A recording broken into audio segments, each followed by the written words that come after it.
we all understand what we are giving to the world on an intellectual level is valuable, it is precious, it is magical. And we all have our own old beliefs based on whatever we had an experience, because that's kind of that's a human journey. The human journey is we come onto this earth and we experience life, and we experience what we understand as trauma, and that experience is actually, in my kind of what I feel, is what the soul is looking for. It's looking for the human experience of experiencing the emotion, the deep feeling, the grief, the pain that we feel here on earth. It's just what happens, right?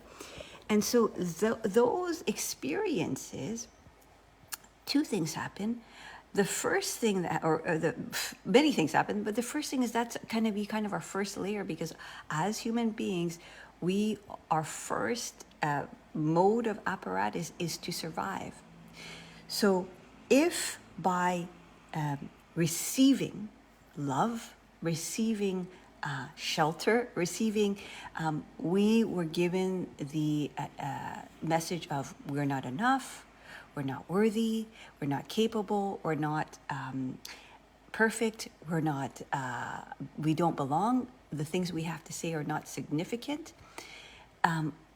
All human beings will have one of those kind of curriculums, one of those wounds that they experience life through.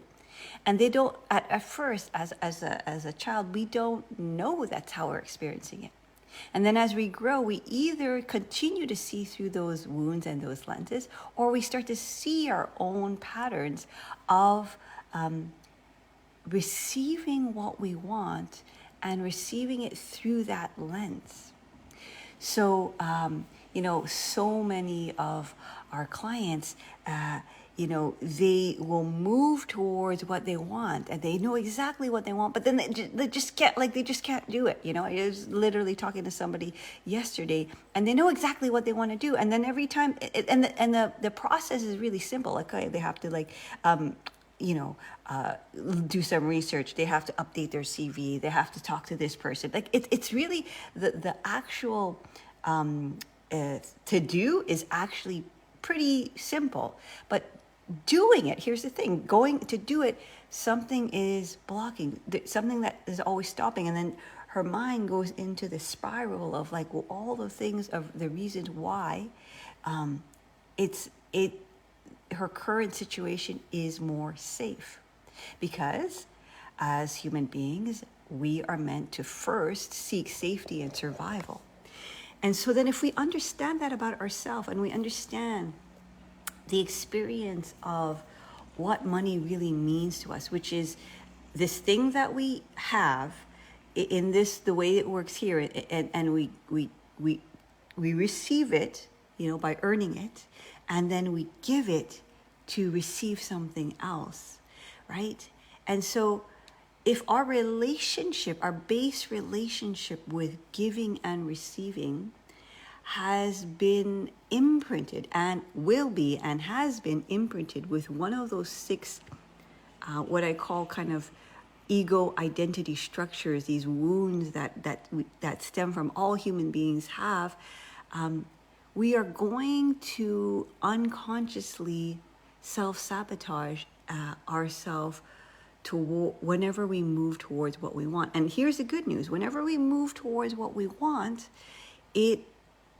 and we have resistance, it's actually a sign that that's actually what we want. Because right on the other side, the first thing that's going to happen when we're moving towards what we want is, the safety mechanism is going to come up, and all of the why we shouldn't do what we shouldn't do, and how the current situation is more safe.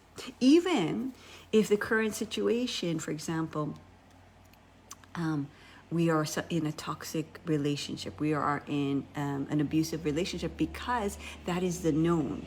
And over there, the thing that we want is something purely from sometimes our own imagination. And in transformation and healing, it really is stemming from our internal imagination that is co-created with the collective and the collective's needs.